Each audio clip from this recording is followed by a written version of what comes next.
Ara kay Isip from Mandaluyong, and I'm here at CW.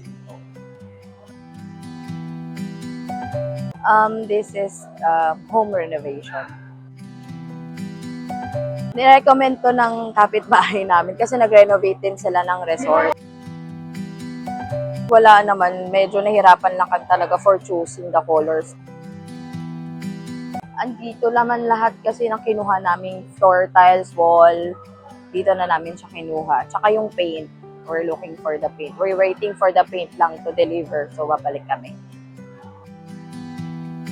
Galing na kami sa ibang store, tumingin talaga kami si CW, Home Depot, Ortigas kasi yun nga, sabi ko, yung mga colors na gusto namin, the neutral, the aesthetic colors, andito siya. So, dito na kami nagstay. Actually, pangatlong balik na namin dito.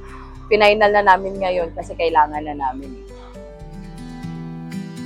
Saya, okay. Kasi may nag-assist sa amin as in full assist si Kuya Ferdy. Ano ko lang siya. Mention ko sa kasi all throughout kasi ina-assist na kami. 3 days na kami pabalik-balik dito. Abang din siya. So, okay. Nagsasuggest din siya ng mga iba't ibang color. So, hindi kami nahirapan.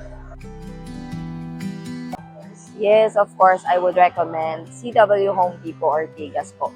Kasi daming colors. Sobrang gaganda. Kaya nga sakitan ng ulo namin. So, very maganda siya. Tsaka affordable yung mga tiles. Quality, the staff, the service, okay siya. So, I would suggest CW Home Depot talaga or Ortigas. Babalik kami.